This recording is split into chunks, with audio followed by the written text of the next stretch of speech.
देखिए पिछला बार में जो अभी हम मैंने वीडियो दिया था उसमें था डेटर टर्न रेशियो, यहाँ है डेटर इक्विटी रेशियो, दोनों में अंतर है।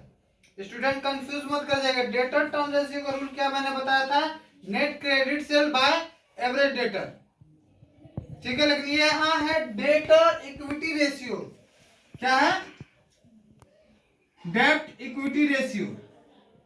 डेब्ट इक्विटी रेशियो का रूल क्या हो जाता है, याद रखिएगा, long term debtor, long term debts लिखिए समझने के लिए, डेटर नहीं होगा डेब्ट्स ही होगा, बाय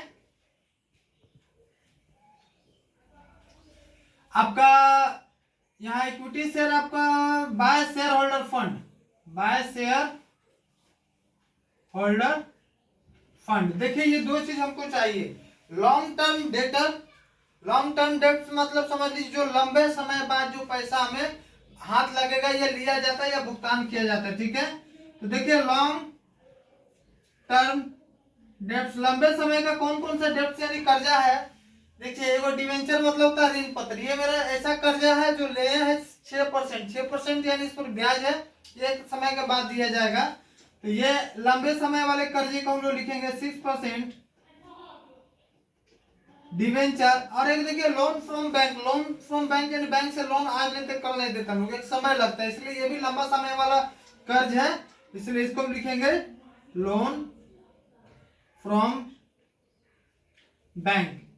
देखिए ये करंट लायबिलिटी, ये चालू कर्जा है, फिक्स एसेट स्थायी संपत्ति, करंट एसेट चालू संपत्ति है, तो ये सारे कर्जा में नहीं आएंगे। तो long term debtor, long term debts यानी हमारा कर्जा कितना हो जाएगा, एक है यहाँ पर 2 लाख का डिवेंचर है और 2 लाख रुपए का लोन है, यानी लॉन्ग टर्म डेटर हमको पता चल गया 4 लाख। अब स्टूडेंट हमको चाहिए शेयर होल्डर फंड, ऐसे शेयर वगैरह जो हमें लंबे समय के बाद एक पैसा प्राप्त हो, तो उससे हम लोग निकालने के लिए रूल याद रखिएगा, शेयर होल्डर फंड का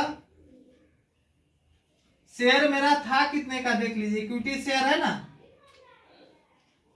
इक्विटी शेयर कैपिटल प्लस इसमें दिया हुआ नहीं स्टूडेंट, लेकिन मैं बता देता हूँ, कोई पैसा रिजर्व भी रखते हैं ना हम लोग, रिजर्व, तो वो भी भविष्य के लिए ही लगते हैं कि कोई लाभदायक हो, तो नहीं दिया, लेकिन याद रखिएगा इसमें क्या लिखा जाता है, रिजर्व कैपिटल। कोई रिजर्व पैसा हो तो उसको भी हम लोग क्या करते हैं, जोड़ देते हैं। तो इक्विटी यहाँ पर हमारा कितना है, 4 लाख का, ये नहीं है। तो देखिए अब हम लोग डेब्ट इक्विटी रेशियो निकाल सकते हैं, डेब्ट इक्विटी रेशियो निकाल सकते हैं। रूल है long term debtor, long term debtor हमारा कितना है, 4 लाख, बाय क्या है यहाँ पर, शेयर होल्डर फंड, हम लोग शेयर होल्डर फंड कितना लाए, 4 लाख, 1.5% कट के कितना आ गया, 1 यानी 1:1 आ गया, काफी आसानी से समझ में आ गया। अब देखिए अगला बनाना है प्रॉपर्टी रेशियो। प्रॉपर्टी रेशियो निकालने का रूल होता है share holder fund, share holder fund बटा करेंट एसेट, या नहीं करेंट एसेट प्लस क्रेडिट, यानी आपका चालू संपत्ति कितना है। तो देखिए यहाँ पर मैं बना देता हूं ताकि आसानी से आपको समझ में आए।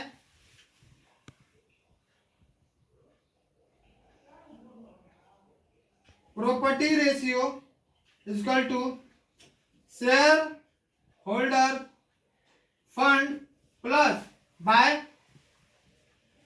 फिक्स एसेट और करेंट एसेट, दोनों जोड़ के होता है आपका टोटल एसेट, या रूल ही होता है टोटल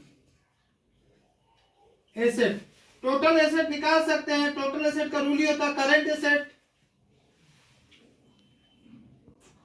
प्लस फिक्स एसेट, स्थायी संपत्ति और चालू संपत्ति दोनों जोड़ के। करेंट एसेट हमारा 3,50,000 और फिक्स एसेट हमारा 5 लाख, तो ये हमारा निकल के आ गया 8,50,000।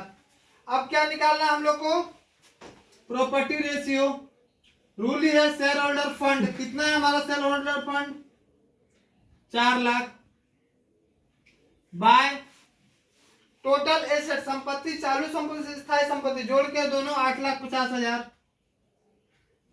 देखिए ये काट देंगे हम लोग 4 0 4 0, 5 से काटेंगे इसको, 5 एकम 5, 5 7 35, 5 40, 8:17 लिख सकते हैं, 8/17। ठीक है। प्रॉपर्टी रेशियो में ध्यान रखिएगा, प्रॉपर्टी रेशियो निकालने का रूल ही होता है शेयर होल्डर फंड जितना है बटा टोटल एसेट। टोटल एसेट यानी आपके नाम पे कितनी संपत्ति है। तो मेरी स्थायी संपत्ति है 5 लाख और चालू संपत्ति है 3.5 लाख, तो दोनों जोड़ के हो गया 3.5